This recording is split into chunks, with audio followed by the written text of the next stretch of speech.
So, good day, everyone. Today we will be discussing metabolic diseases. So, the metabolic disease that was assigned to me is diabetes. So, what is diabetes? So, let's have first a clear definition of the term diabetes. So, as stated by the World Health Organization, diabetes mellitus is a heterogeneous metabolic disorder. So, meaning it is not a single disease, but a group of conditions that all led to chronic high blood sugar known as hyperglycemia. So, itong hyperglycemia, it results from problems with how our body handles carbohydrates, fats, and proteins. So, it is crucial to understand metabolic syndrome. So, ano ba yung metabolic syndrome? Metabolic syndrome isn't diabetes itself, but a cluster of conditions that significantly raise the risk of developing diabetes as well as increasing yung pagkakaroon ng heart disease. So, yung key features ng metabolic syndrome is yung excess abdominal fat or central obesity, high triglycerides, low good cholesterol, elevated blood sugar, and high blood pressure. So, kapag meron ka niyang usually lima, mayroon kang metabolic syndrome, which increases the risk of developing diabetes and or cardiovascular disease. So in this figure, we can see how big of a problem diabetes is around the world. So it says that it is a major reason why people get sick and even die. So we can see that diabetes is among the top five causes of death around the world. So basically, it's showing that diabetes is a really serious health issue for lots of people around the world. So diabetes is a major health crisis. So its impact go far beyond just high blood sugar. So ito rin ang dahilan kung bakit nagkakaroon ng sakit at namamatay yung most of the people around the world. And its complications include kidney heart failure, heart disease, sometimes amputations, and blindness, which is placing a huge burden on individuals as well as healthcare systems. So now we will be discussing what are the classifications of diabetes mellitus. So here are the classifications of diabetes mellitus: type 1, type 2, gestational diabetes mellitus, and other specific types of diabetes. So let's first discuss type 1 diabetes mellitus. So what is diabetes type 1 mellitus? So this type of diabetes accounts for about 10% of the cases. So there are two subtypes, yung subtype 1A and subtype 1B. Kapag subtype 1A, it is immune-mediated, meaning the body attacks its own insulin cells, which leads to insulin deficiency. Kapag subtype 1B naman, there is insulin deficiency, ngunit the cause is unknown since idiopathic nga. For type 2 diabetes, it is a condition in which the body cannot use insulin correctly and thus sugar builds up in the blood. So kapag type 1, 'di ba, may insulin deficiency, um, kapag sa ano naman, type 2, may sapat na insulin, ngunit the problem is our cells cannot made use of this insulin, probably due to insulin resistance. So 80% of the cases are from this type of diabetes, and it mostly affects adults, but it is now seen even in young people, probably due to lifestyle. Yes. Next. Next is gestational diabetes mellitus. About 4% pregnant women develop diabetes mellitus due to metabolic changes during pregnancy. So, this type of diabetes, it usually kapag pagkatapos ng pregnancy, bumabalik naman into normal yung blood sugar level. But they are prone to develop diabetes mellitus, specifically yung type 2 diabetes mellitus later in their life. So nagiging prone sila sa diabetes. So meron ring other specific types of diabetes. So yung ano kasi, yung mga nauna is mga wala siyang specific kung ano yung dahilan kung bakit nagkaroon ng type 1, type 2 diabetes, except from the ngayon, yung sa gestational, since yung specific cause nun is yung pagbubuntis. So for the specific types, we have first yung genetic defect of B cells. So this type is caused by inherited problems that stop the pancreas beta cells from making enough insulin. So next is yung yung genetic defect in insulin action. So in this case, the pancreas makes insulin.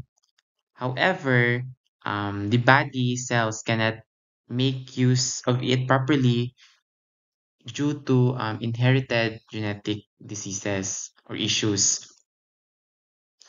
Next ay yung disease of exocrine pancreas. So this condition damage the exocrine part of the pancreas, which makes the digestive enzymes. So itong kapag naapektuhan yung exocrine part of the pancreas, it can also affect the insulin producing beta cells. Next is yung endocrinopathies. So yung endocrinopathies are disorder of other hormone producing glands that can indirectly lead to high blood sugar levels. So hindi siya direct. Example nito ay yung Cushing syndrome, na kung saan yung person ay nagkakaroon ng too much production of cortisol. So itong cortisol, it interferes with insulin's action, which makes the person susceptible or prone to developing diabetes mellitus, specifically yung type 2. Next is yung drug or chemical induced. So there are certain types of drugs or chemicals that can damage our beta cells, which can interfere with insulin action, such as yung steroids. So long-term treatment or long-term use of steroids can make the patient susceptible to diabetes, since yung side effect ng too much usage of steroids is yung pagka-develop ng diabetes. So infection. So isa rin yung infection sa um, specific types of diabetes. So in this type, it can, so especially yung yung infection that damages the pancreas. So once na damage yung ating pancreas, ma-affect nito yung insulin production, which can lead to diabetes. Next is uncommon forms of immune-mediated diabetes. So ito naman ay types of diabetes caused by body's immune system attacking the beta cells. But ano naman siya, hindi siya, though parang the same lang siya sa type 1, pero magkaiba siya. Di ba? Magkaiba siya. Number 9 na ba? Ay, number 9, H pala, letter H. So other genetic syndromes. There are some rare genetic syndromes which are associated with an increased risk of developing diabetes as one of its features. So kung babalikan natin yung example ni Dana, which is yung Prader-Willi ba yun? Prader-Willi syndrome, na kung saan isa sa mga distinct characteristic ng sakit na ito is yung pagkakaroon ng pagiging obese ng individual. So, kapag obese ka, syempre, mas mataas yung chance na magkaroon ka ng diabetes. Yung ano rin, example nito ay um, yung person or individuals with Down syndrome, since yung genetic abnormalities can affect also yung insulin production sa kanilang katawan. So next, we are going to discuss the major risk factors for developing type 2 diabetes mellitus. First dito is of course yung family history of type 2 diabetes mellitus. So as we all know, type 2 diabetes can be inherited. So if many of your close relatives have diabetes, so there is a higher chance of you developing diabetes. Next is obesity. So excess body fat, especially around the abdomen, can make it harder for your body to use insulin. So that is why you are or person who are obese are most likely to develop diabetes later in their life. So next is habitual physical inactivity. So kapag wala kang ginagawa, it means or kapag wala ka masyadong ginagawa, syempre, your body doesn't use as much glucose for energy. Kapag hindi nagagamit yung glucose natin, syempre,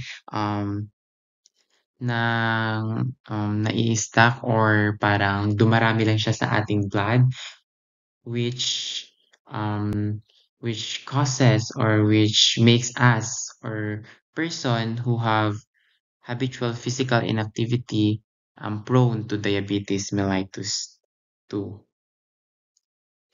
Next is race and ethnicity. So there are certain racial and ethnic groups who have higher genetic predisposition to developing type 2 diabetes, especially those who are Blacks, Asians, and Pacific Islanders. Next is previous identification of impaired fasting glucose or impaired glucose tolerance. So, um, kapag yung blood sugar are higher than normal, hindi naman siya diabetic, pero it is considered as pre-diabetic stage, which means that your body is starting to have trouble in regulating blood sugar. So next is history of gestation diabetes mellitus. So na discuss ko na yan kanina, so hindi na natin yan i-explain masyado.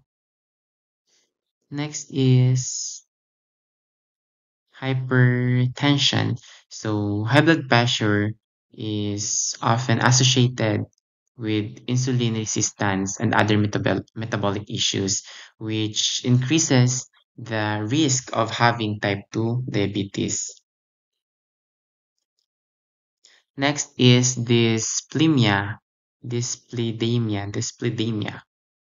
So unhealthy cholesterol and triglyceride levels often indicates problems with metabolism. So it also affects how your body handles sugar, fat, which makes people with high dyslipidemia susceptible to having diabetes mellitus. Next is polycystic ovary disease and acanthosis nigricans. So yung polycystic ovary disease or PCOS is usually it is associated with insulin resistance.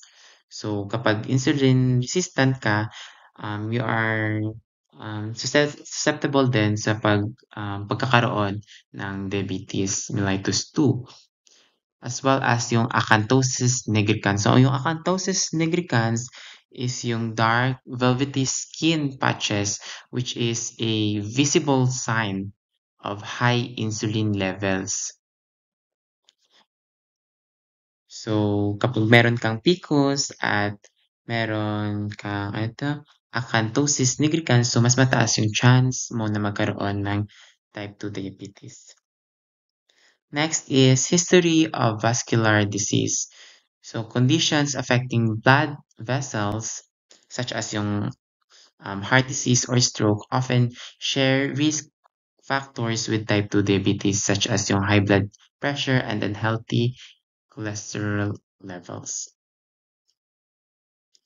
Next is, last na pala yun. Okay, so next we are going to discuss. So let's proceed with the diagnosis of diabetes. So usually hyperglycemia remains as the fundamental basis for diagnosis of diabetes mellitus. So in simple terms, yung presence pa rin ng abnormally high blood sugar level is yung primary or yung essential factor that healthcare professionals look for when determining whether someone is diabetic or hindi.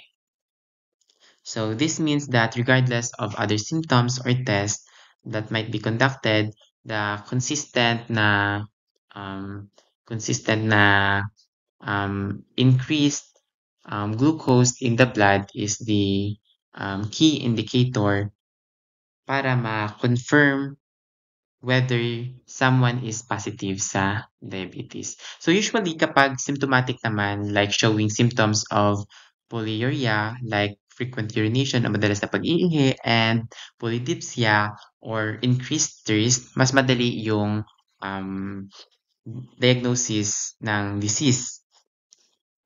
Kapag meron ka ng symptoms, usually, dalawang test lang yung ina-apply, which is yung finding glucosaria, which is blood sugar in the urine, at yung random plasma glucose concentration above 200 milligram per deciliter.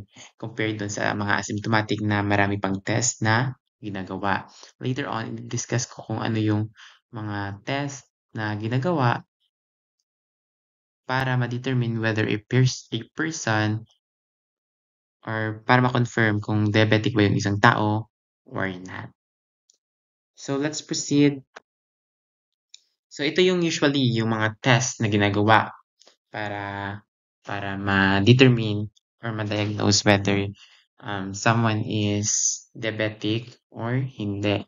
So urine testing. So urine testing for diabetes involves checking for glucose or sugar in the urine. However, although madali siya, yung urine tests aren't accurate enough to confirm or rule out diabetes. First, under urine testing, we have Glucosaria Benedict's qualitative test.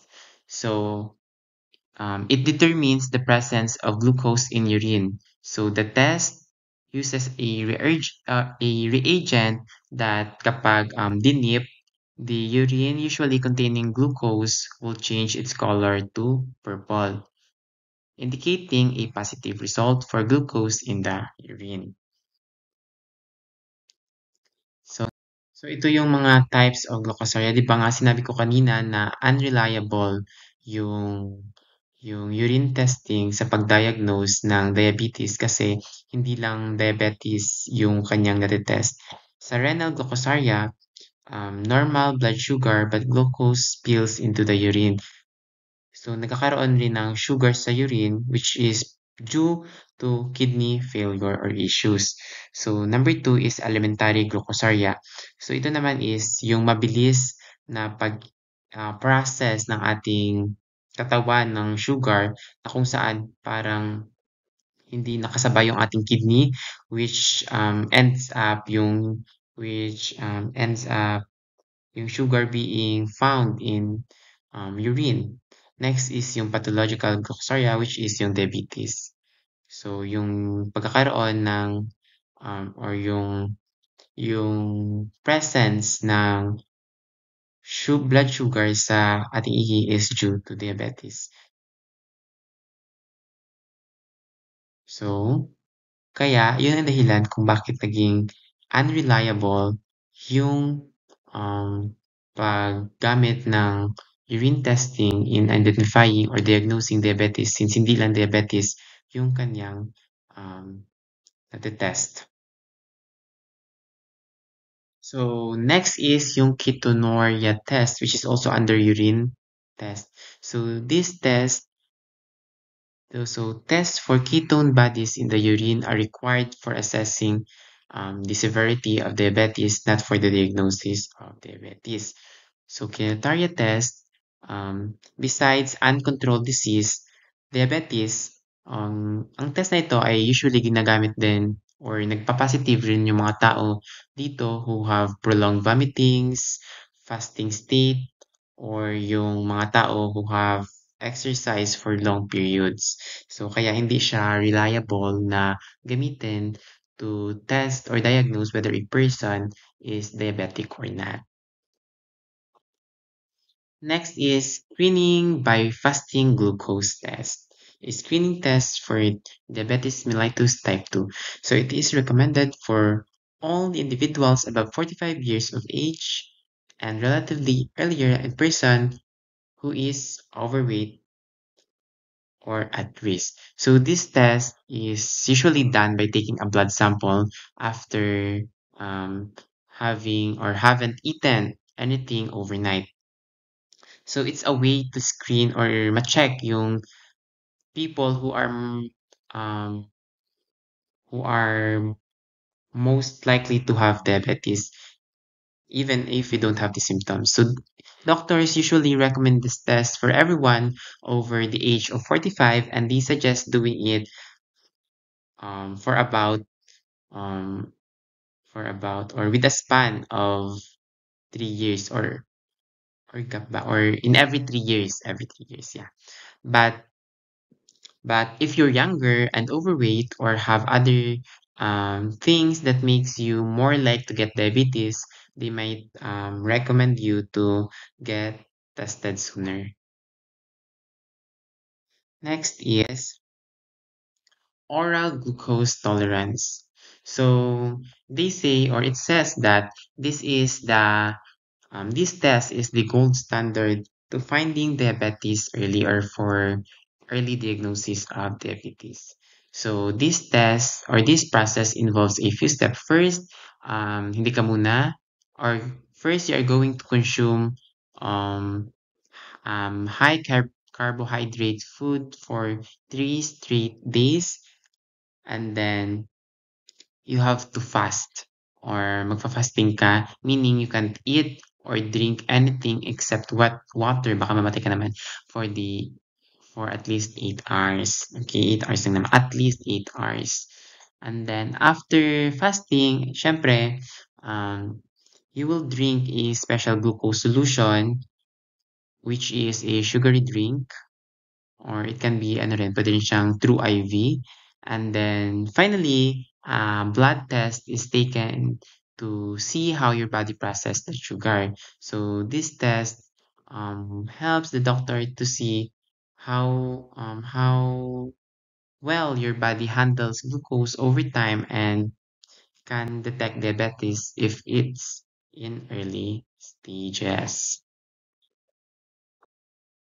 And lastly, here's the diagnostic criteria provided by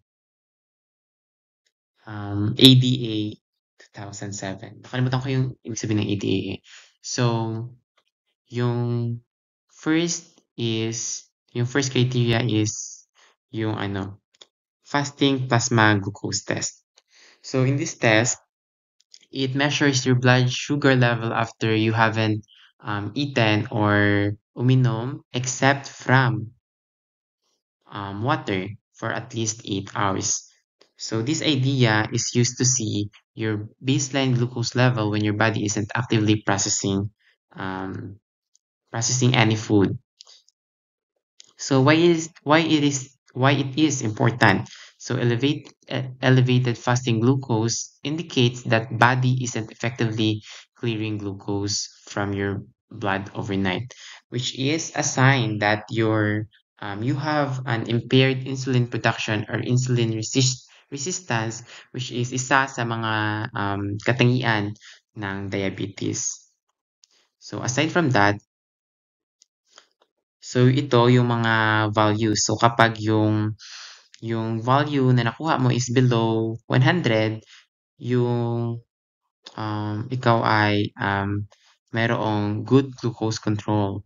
So kapag naman 100 to 125 milligram milligram deciliter, ikaw ay mayroong impaired fasting glucose. So meron kang you are at risk of having diabetes. So wala ka pa ng diabetes, pero you're at risk of having diabetes. So it is called, ito yung stage na kung saan nagtatawag nila yung pre-diabetes. So kapag naman 126 milligram per deciliter pataas, so of course, meron kang diabetes mellitus. So next criteria, so i-confirm pa siya sa ating next criteria, which is yung 2-hour plasma glucose during oral plus 2-hour 2-hour plasma glucose during oral glucose tolerance test. Okay.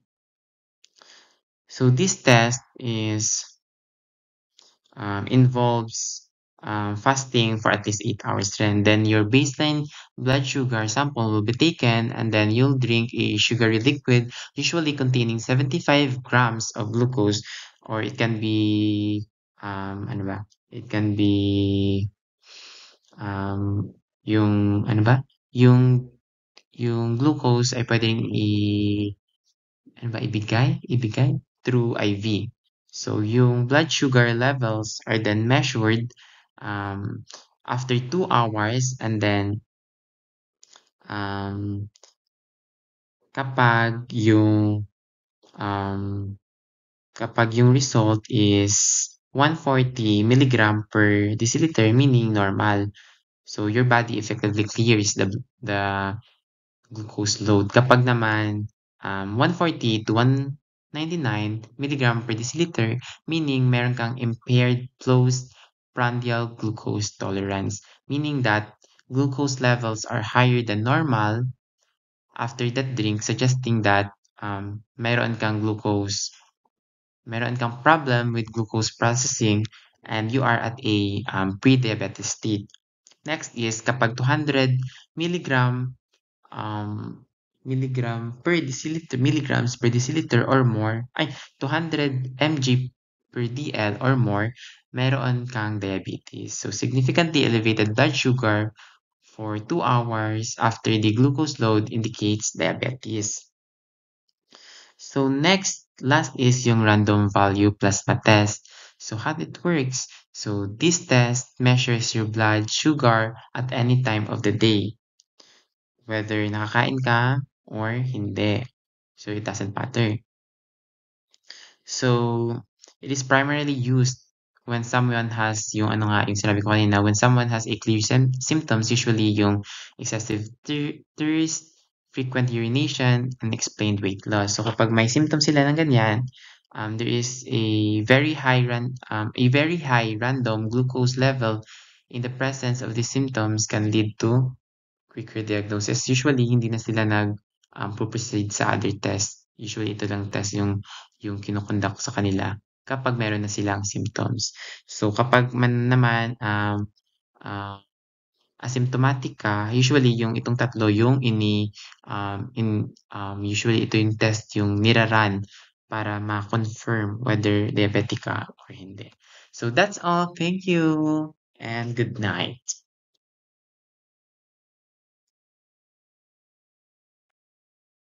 So, good day everyone. So, next is the pathogenesis of diabetes mellitus. So, ang diabetes mellitus ay isang kondisyon kung saan ang katawan ay nahihirapan na kontrolin ang antas ng glucose sa dugo na nagiging sanhi ng hyperglycemia o mataas na blood sugar.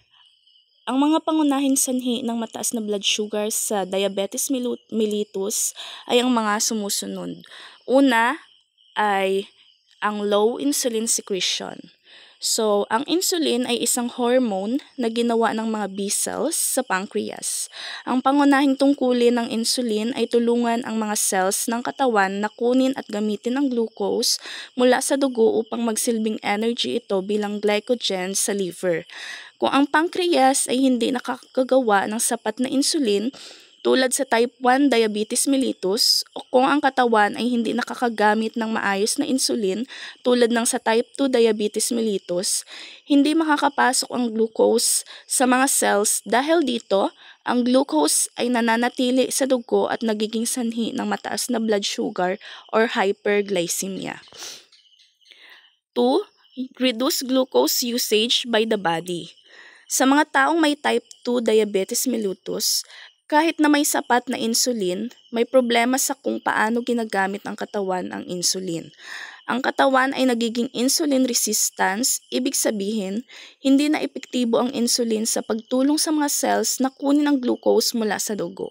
Ang mga cells tulad ng mga sa liver ay hindi tumutugon ng maayos sa insulin kaya't hindi nila kayang kunin at gamitin ang glucose.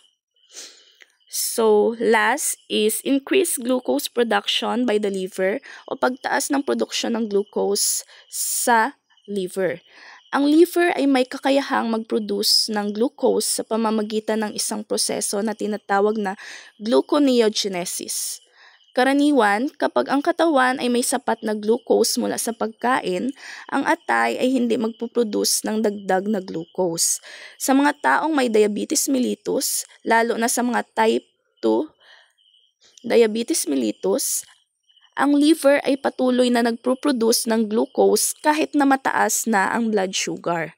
Ang kakulangan sa insulin at ang insulin resistance ay nagiging sanhi ng hindi tamang regulation ng glucose production sa atay. So next is the normal insulin metabolism synthesis. So ipapaliwanag dito kung paano nga ba nagagawa ang insulin. So, ang insulin ay ginagawa sa B cells ng pancreas. Nagsisimula ito bilang pre-proinsulin, isang malaking molecules na binubuo ng signal peptide proinsulin at C-peptide. Ang signal peptide ay tinatanggal upang maging proinsulin. Sa yugtong ito, ang proinsulin ay may A at B chains ng insulin na nakakabit sa C-peptide. Pagkatapos, ang proinsulin ay pinaghihiwalay sa A at B chains at ang C-peptide ay tinatanggal. Ang C-peptide ay ginagamit bilang marker upang sukatin ang natural na production ng insulin sa katawan.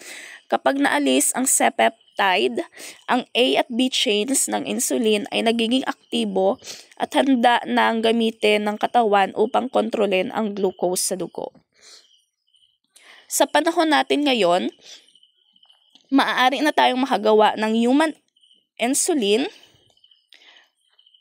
na ginagamitan ng DNA technology na kung saan ang DNA ng tao ay inililipat sa bakterya upang makagawa ng insulin na ginagamit naman bilang panggamot sa may mga diabetes. Next naman is ang pag-release ng insulin sa ating blood. So, ang glucose, ang pangunahing trigger para sa pag-release ng insulin sa katawan. Kapag mataas ang blood sugar or hyperglycemia, ang glucose mula sa dugo ay pumapasok sa mga B cells ng pancreas sa pamamagitan ng glucotransporters. Ang glucotransporters ay mga special proteins na nagpapahintulot sa glucose na pumasok sa loob ng B cells. Pagkatapos pumasok ng glucose sa B cells, ang glucokinase, isang enzyme sa loob ng cell, ay nagko-convert ng glucose upang magamit ito bilang energy. Ang prosesong ito ay gumagawa ng ATP or adenosine triphosphate, isang uri ng energy na kailangan ng cells. Ang ATP na ito ay may mahalagang papel sa pag-regulate ng mga ion channels sa cell membrane. Ang pagtaas ng ATP sa loob ng cell ay nagdudulot ng pagsara ng mga potassium channels. Kapag ang potassium channels ay nagsara, nagkakaroon ng pagbabago sa electrical charge sa cells, kaya't nagiging mas positibo ang loob ng cells. Dahil dito, ang mga calcium channels ay nabubuksan at ang calcium ions ay pumapasok sa cells. Ang pagpasok ng calcium ions sa B cells ay isang signal na nagpapasimula sa pag-release ng insulin. Ang insulin ay inilalabas mula sa cells at pumapasok sa bloodstreams upang magamit ng mga cells ng katawan para kontrolin ang blood sugar levels. Next naman is kung paano gamitin or kung paano gumagana ang insulin sa ating katawan. So, kapag na-release na ang insulin sa dugo, kalahati nito ay nire-release sa ating liver. At ang natirang insulin ay gumagana sa iba pang mga cells sa ating katawan. Ang insulin ay tumutulong sa katawan na mag-imbak at gumagamit ng energy mula sa glucose. So, ang insulin ay kumokonekta sa insulin receptors sa cell membranes na nagtitrigger ng mga IRS proteins sa loob ng cells. Ang mga reaksyong ito ay tumutulong sa katawan na mag-imbak at gumamit ng energy sa pamamagitan ng una is pagtago ng glucose bilang glycogen. Binabago ang glucose sa glycogen na iniimbak sa liver para magamit later on. So, pag-promote ng glucose uptake. So, pinapalakas ng insulin ang mga cells sa kalamnan at fats upang kunin ang glucose mula sa ating blood at gamitin bilang energy. So, 3, pagbuo ng proteins at fats. Tumutulong ang insulin sa pagbuo ng proteins at fats na kinakailangan ng ating katawan.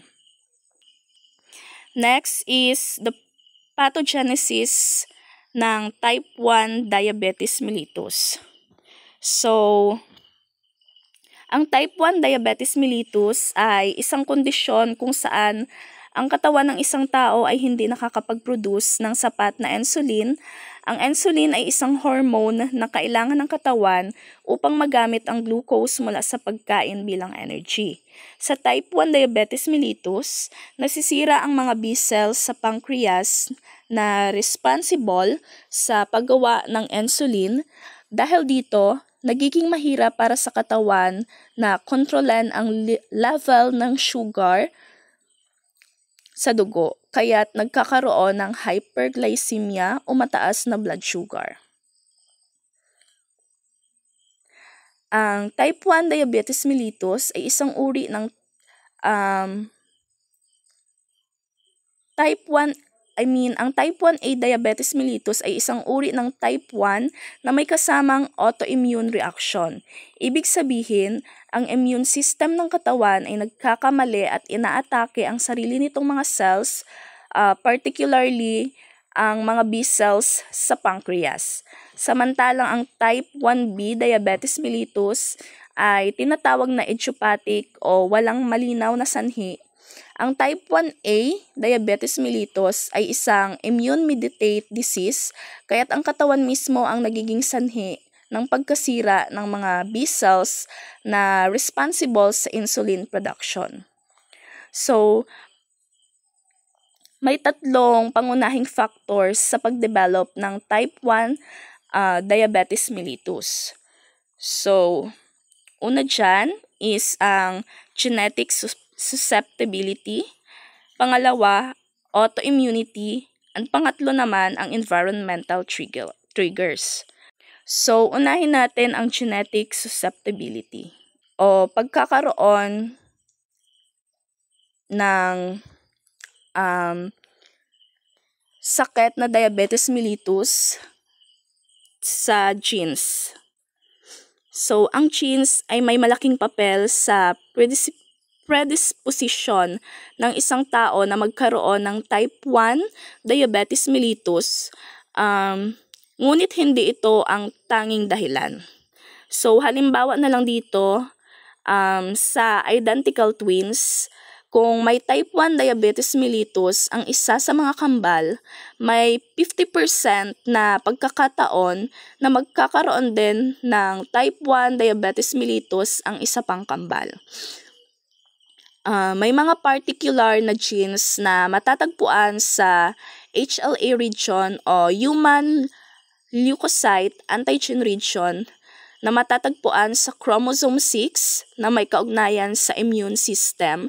Ang mga genes na ito ay particular sa HLA-DR3, then HLA-DR4 at HLA-DQ na kilala sa pagkontrol ng immune responses at ang proseso ng autoimmune disease. So, ang HLA genes ay may malaking papel sa pagtukoy kung ang immune system ng isang tao ay magiging aktibo at magdudulot ng pag-atake sa mga sariling cells tulad ng nangyayari sa type 1 diabetes mellitus. Kapag may mga ganitong genes, mas malaki ang posibilidad na magkaroon ng autoimmune response na magdudulot ng pagkasira ng B cells sa pancreas. So next is ang environmental factors. Ang mga environmental triggers ay mga bagay o kondisyon mula sa kapaligiran na maaaring magdulot ng immune response at magsimula ng proseso ng autoimmune disease tulad ng type 1 diabetes mellitus. Halimbawa na dyan ang molecular mimicry. Ang konsepto ng molecular mimicry ay nangangahulugang may mga foreign proteins tulad ng mula sa virus o bacteria na mukhang kapareho ng mga proteins sa katawan ng tao. Dahil dito, maaaring magkamali ang immune system at atakihin ang sarili nitong cells na nagiging sanhi ng type 1 diabetes mellitus. Next, viruses. May mga viruses na pinanghihinala ang triggers ng type 1 diabetes mellitus tulad na lamang ng mumps, measles, Kawasaki B at CMV or cytomegalovirus. Ang mga viruses na ito ay maaaring magdulot ng immune response na magpapasimula ng autoimmune attack sa pancreas.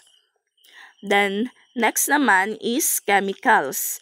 So, may mga chemicals din na tulad ng alloxan, streptozotocin, at pentamidine na ginagamit sa mga eksperimento at kilalang nagdudulot ng diabetes sa mga hayop. Ang mga chemical na ito ay maaaring magdulot ng pagkasira sa mga cells ng pancreas. Then, next is seasonal at regional patterns. May mga obserbasyon na may mga panahon at rehiyon kung saan ang type 1 diabetes mellitus ay mas mataas na nagpapakita ng posibilidad na ang kapaligiran ay may papel sa pagdevelop ng sakit na ito. Then last is early exposure sa gatas ng baka. So, ang ilang mga pag-aaral ay nagpapakita ng posibleng koneksyon sa pagitan ng maagang exposure sa gatas ng baka. Ang posibilidad ng pagkakaroon ng autoimmune response na nagdudulot ng type 1 diabetes mellitus, ang ilang eksperto ay nagsasabi na ang ilang protina sa gatas ng baka ay maaaring magmukhang katulad ng mga protina sa pancreas. Kaya posibleng matrigger ito ng immune attack. Good day everyone. So let's talk about the pathogenesis of type 2 DM. Type 2 diabetes mellitus or T2DM is a heterogeneous disorder characterized by impaired insulin secretion and insulin resistance. It is more common than type 1 DM and typically occurs in middle-aged and older adults. So, ang type 2 DM or T2DM ay isang heterogeneous disorder. Ibig sabihin nun, maraming factors ang nagko-contribute sa pag-develop nito. Isa siyang chronic disease kung saan may combination ng dalawang pangunahing problema, ang insulin resistance at impaired insulin secretion. So, mas karaniwan itong type 2 DM kaysa sa type 1 diabetes. At usually nakikita siya sa mga middle-aged and older adults, pero dumadami na rin ang cases sa mas batang age group dahil sa lifestyle. Next. So, genetic and environmental factors. So, isa sa mga pangunahing dahilan ng T2DM ay ang genetic predisposition. Ayon sa data, kung parehong magulang mo ay may type 2 diabetes, may 40% chance na magkakaroon ka rin. Sa mga identical twins, umaabot pa sa 80% ang concordance rate. Ibig sabihin, sobrang laki ng influence ng genes. Pero hindi lang genes ang dahilan. Environmental at lifestyle factors ay may malaking epekto rin. Ang pagiging overweight o obese, lalo na kung ang taba ay nasa tiyan or central obesity, ay nagpapataas ng risk. Also, physical inactivity, poor diet, and sedentary lifestyle are one of those ay mga contributing factors din. Next is the insulin resistance. So, resistance to insulin action is a key feature. So, sa T2DM, isang hallmark feature ay ang insulin resistance. Ito yung condition kung saan hindi na maayos na tumutugon ang cells ng katawan sa insulin. Normally, ang insulin ay nagpapapasok ng glucose sa cells para magamit ito bilang energy. Pero dahil resistant ng katawan, hindi ito nagagawa ng maayos. Ang result, tumataas ang glucose sa dugo o hyperglycemia. So, ang obesity, lalo na visceral fat, ay naglalabas ng free fatty acids at pro-inflammatory cytokines na lalong nagpapalala sa resistance. Hindi lang ito sa muscles, kundi pati sa liver at adipose tissue. Next is the impaired insulin secretion. So, initially, sinusubukang i-compensate ng pancreas ang resistance sa pamamagitan ng pagtaas ng insulin secretion. Ito yung tinatawag na compensatory hyperinsulinemia. Pero habang tumatagal, bumababa ang function ng beta cells sa pancreas. Hindi na sila nakakagawa ng sapat na insulin. Ito na yung stage na mas lalong lumalala ang blood sugar levels. So, ilan sa mga dahilan ng beta cell dysfunction ay amyloid deposition sa islets, glucotoxicity or epekto ng mataas na glucose levels sa cells, and the lipotoxicity or epekto ng sobrang taba sa function ng pancreas. Next is the increased hepatic glucose synthesis. One of the important aspects of liver failure ba? Or the abnormality in our liver is that normally kapag mataas na ang insulin after kumain, dapat bumaba ang glucose production ng liver. Pero sa type 2 DM, hindi ito nangyayari. Patuloy pa rin ang hepatic glucose synthesis kahit mataas na ang insulin sa dugo. So, ito yung nagdudulot ng fasting hyperglycemia at postprandial hyperglycemia. Ibig sabihin, mataas ang blood sugar kahit walang pagkain o pagkatapos kumain. So, recap muna tayo. Ang type 2 diabetes mellitus or T2DM ay bunga ng sabay na pagkakaroon ng insulin resistance at impaired insulin secretion.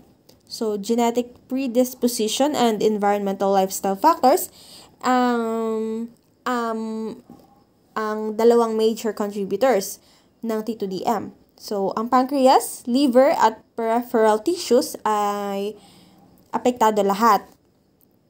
So, para mas ma-manage ang type 2 DM, kailangan i-address ang parehong insulin resistance and beta cell dysfunction.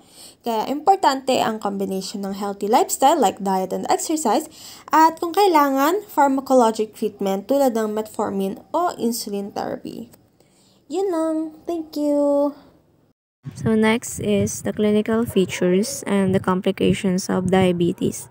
So I'll be explaining the important terms and concepts so we can all understand what this disease does to the body. So let's begin with the general symptoms of diabetes. So these are the early warning signs that something may be wrong with how our body is managing sugar. We often hear about the 3 Ps, the polyuria, polydipsia, and polyphagia. So polyuria means frequent urination. So when the blood sugar is too high, the kidneys try to get rid of the excess glucose through urine. So polydipsia refers to excessive thirst. Dahil sa madalas na pag-ihi, nauubos ang tubig sa katawan kaya lagi ang nauuhaw ang mga pasyente. So polyphagia refers to increased hunger. Even if the person eats well, their cells can absorb glucose properly so the body thinks it's starving. Other common symptoms include unexplained weight loss. So kahit normal o malakas kumain, pumapayat ang pasyente. Fatigue or weakness, which is lack of energy due to cells not getting enough sugar. So next is slow wound healing. So yung sugat na matagal gumaling dahil apektado yung blood circulation. Frequent infections, especially in the skin, gums, or urinary tract. Another one is blurred vision dahil apektado ang mga blood vessels sa mata. So last is yung numbness or tingling in the hands or feet, which is a sign of early nerve damage. Next, let's discuss the clinical features of diabetes. So clinical features refer to the pattern or characteristics that doctors observe when diagnosing or monitoring a disease. So in simple terms, ito yung nakikita or nararamdaman ng pasyente, and they help us determine what type of diabetes someone may have. So let's take a look at the features of type 1 and type 2 diabetes mellitus, the two main types. So type 1 diabetes usually begins during childhood or adolescence, although it can happen at any age. So here are its key features. So the symptoms start suddenly and intensely. So the 3 Ps, which is yung polyuria, polydipsia, and polyphagia, appear quickly and worsen fast. So patients often experience progressive weight loss, even with normal or increased food intake. Also, the body stops producing insulin completely, so glucose can't enter the cells and the body breaks down fat for energy. So this leads to a dangerous condition called the diabetic ketoacidosis or DKA. So DKA happens when the body produces ketones, which are acidic chemicals made from burning fat, which build up in the blood.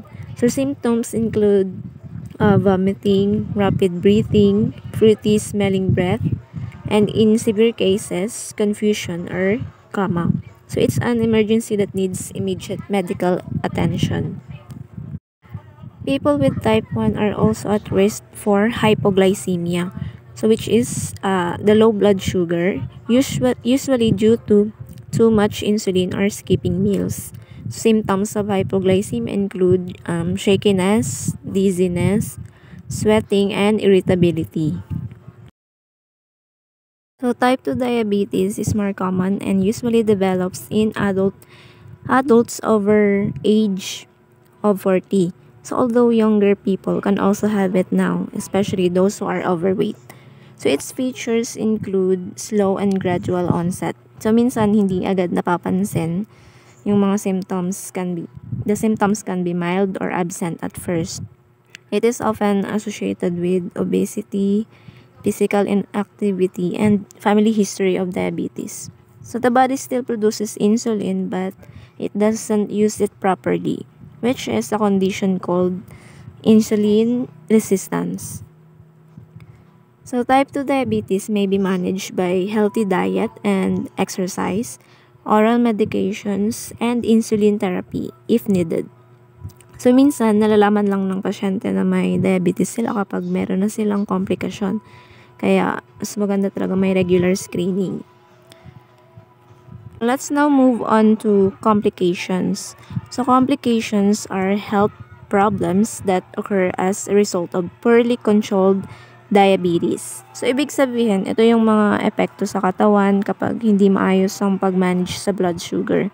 So this can be acute or yung biglaan or chronic or matagalang epekto. So let's discuss the acute ones first. So these complications happen suddenly and require immediate medical attention. So yung number one is yung DKA or diabetic ketoacidosis. So more common in type 1 siya. So as explained earlier, this is caused by a lack of insulin, leading the body to burn fat, producing ketones which make the blood acidic. So yung signs niya is nausea, vomiting, fruity breath, deep breathing, and can lead to coma if untreated. So next is hyperosmolar hyperglycemic state or yung HHS, which is more common in type 2. So blood sugar becomes extremely high, leading to severe dehydration and thick concentrated blood. So unlike DKA, there are no ketones but the condition is still life-threatening. Yung symptoms nito includes extreme thirst, confusion, weakness, and possibly seizures or yung unconsciousness. Next is hypoglycemia or low blood sugar. So this can be caused by too much insulin, missed meals, or excessive exercise. So our symptoms include shaking, hunger, sweating, fast heartbeat, and if not treated, loss of consciousness. So if diabetes is not managed over time, it leads to long-term damage in various organs. So these are called chronic complications and they're divided into two types, which are the macrovascular complications and microvascular complications. So macrovascular complications, these affect large blood vessels. So from the word macro, so ito yung mga malalaking blood vessels like yung arteries. So first is yung atherosclerosis, which is a build-up of fat and cholesterol in arteries. Cardiovascular diseases, yung increased risk of heart attacks and stroke. Peripheral arterial disease, which is yung poor circulation in the legs and feet leading to ulcers or yung gangrene. Ito yung mga dead tissues na like sa legs nyo or sa hands pala. So next is microvascular complications. So these affect small blood vessels like yung sa mga maliliit na capillaries. So diabetic nephropathy, which means kidney damage that can lead to kidney failure from the word nephro, which is kidney. So need nito ng dialysis para ma-resolve siya. So next is diabetic neuropathy or nerve damage, especially in the feet. So symptoms include numbness, tingling, burning pain, and in severe cases can cause injuries that don't heal. Last is diabetic retinopathy. So this is damage to the blood vessels in the eyes, which can cause vision loss or blindness. To summarize, diabetes mellitus is a serious disease that, if not managed properly, can affect nearly every part of the human body. So, but the good news is, it can be managed with early detection, a healthy lifestyle, regular checkups, and proper medications. We can prevent or delay these complications. So, maging mas maingat tayo sa ating kalusugan. Let's stay informed, eat healthy, stay active, and support those living with diabetes. So that's all for diabetes. Ang next po ay ang gout. So, kapag sinabi po natin gout, it is a form of inflammatory arthritis caused by the buildup of uric acid crystals in joints. It leads to sudden severe episodes of pain, swelling, and redness, commonly affecting the big toe. And then next is ang causes of gout. Ang first ay hyperuricemia or ang pagtaas ng uric acid levels at breakdown of urines from food. So, paano siya naging causes ng gout? So, ganito, kapag kumain tayo ng mga pagkain rich in purines, pinoprocess siya ng liver para ma-metabolize at maging uric acid. So, paano siya napaprocess? Doon sa liver ng isang tao is meron tayong tinatawag na natural enzyme na xanthine oxidase. Bale siya yung nagme-metabolize para ma-breakdown ang purines into uric acid. And then, kapag mas marami ang purines na na-intake mo, mas maraming uric acid ang mabubuo sa dugo. And next is poor kidney excretion of uric acid. 'Di ba normally kidney ang nag-aalis ng uric acid sa katawan sa pamamagitan ng ihi. Pero once na hindi maayos ang pag-function ng kidney, hindi lahat ng uric acid ay nilalabas. So dahil dito, naiipon ang uric acid sa dugo at nagbubuo siya ng mga crystals. Yung mga crystals na yun is yun yung naiipon sa joints at nagkokos ng gout na kung saan may symptoms siya ng pamamaga, pananakit at pamumula ng kasukasuan. Ang next is excessive alcohol, especially beer. 'Di ba alam naman natin na ang beer is rich talaga siya sa purine. So, once na marami ang in-intake mo, mas marami yung chance na makabuo siya ng uric acid. So, yung beer din is pinapababa niya yung kakayahan ng bato na maglabas o magtanggal ng uric acid sa katawan. And next is, nagkakos din siya ng dehydration. So, once na nagkaroon ng dehydration, naiipon din yung uric acid kaya nagkakaroon ng gout. Ang next is high purine diet. So, hindi ko na i-explain kasi ay na-explain din naman to kanina. And then, ang alcohol consumption. Ang next naman is obesity. So, once ang tao ay obese, mas maliit yung chance na mag-alis ng uric acid. So, may possibility din na ang mga bato nila is magkaroon ng lower capacity na maglabas ng uric acid sa katawan through urine. So, dahil dito, mas tumataas ang level ng uric acid sa dugo na nagpapataas din ng possibility na mabuo ang mga crystals ng uric sa mga joints na cause ng gout. Ang next ay ang genetics. Kung may gout ang isa sa mga relatives mo, mas malaki yung chance na magkaroon ka rin ng gout. Even though na mas mahalaga or mas malaking impact yung mga kinakain mo at yung the way ka mamuhay, isa rin ang genes sa may malaking part sa pagkakaroon ng gout. So, kapag hindi gumagana ng tama ang mga genes mo, mas marami kang uric acid at mas malaki ang chance na magkaroon ka ng gout. Ang next ay ang kidney diseases. So, hindi ko na rin siya explain kasi na-explain din siya nung una na once na nag-malfunction yung kidney is mas malalasin yung chance na mag-remove siya ng uric acid sa katawan. Ang next is diuretics medication. So, kapag sinabi nating diuretic medication, ito yung pag-alis ng liquids or excess liquid sa katawan through medicine. So, sa pamamagitan nito, nilalabas niya yung mga sobrang liquid sa katawan sa pamamagitan ng pag-ihi. So, once na mababa ang tubig sa katawan, mas mataas ang possibility na magkaroon ng build-up ng uric acid na siyang reason kung bakit nagkakaroon ng gout. Kaya, ang pag-inom ng diuretics ay maaaring magdulot ng dehydration na nagpapataas ng chance ng gout. So, kapag nagda-diuretic medication kayo, make sure na umiinom kayo ng maraming tubig para makaiwas sa dehydration. And ang last part na i-report ko ay ang symptoms. So, ang first is sudden intense joint pain, then swelling and redness, warm tenderness, and limited range of motion. So, yun lang po. At ang next ay i-report na ni Kayla. Good day everyone. Today we're going to talk about gout, a comprehensive overview. This presentation will cover the basics of gout including its causes, symptoms, diagnosis, treatment, and complications. My name is Kayla May and I am here to guide you through this topic. So, what is gout? Gout is a type of arthritis that causes sudden severe attacks of pain, swelling, redness, and tenderness in the joints. Ang main culprit sa gout na to is yung high levels of uric acid na nasa blood, a condition called hyperuricemia. So, kapag yung uric acid level natin is tumaas, nagpo-form siya ng crystals that deposit in the joints, triggering inflammation.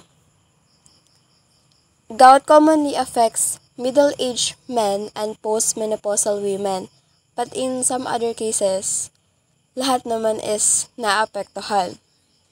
So next is the pathophysiology of gout. The buildup of uric acid crystals is the root cause of the pain and the inflammation. These crystals activate our immune system, leading to the release of inflammatory substances that cause the painful symptoms. This process can lead to long-term joint damage if left untreated. So, while gout can affect any joint, there are certain joints that are more frequently involved. At ang most common site ay yung big toe joint, also known as the metatarsophalangeal joint, which causes a condition called podagra. And other commonly affected joints naman includes the ankles, knees, midfoot, and elbows. Sa ibang severe cases, ang hands tsaka wrist ay can also be affected. So, diagnosis of gout. Diagnosing gout usually involves a combination of clinical evaluation, lab tests, and imaging studies. The hallmark of gout is sudden intense pain in a single joint, typically occurring at night. Fluid analysis from the affected joint can reveal characteristic needle-shaped uric acid crystals.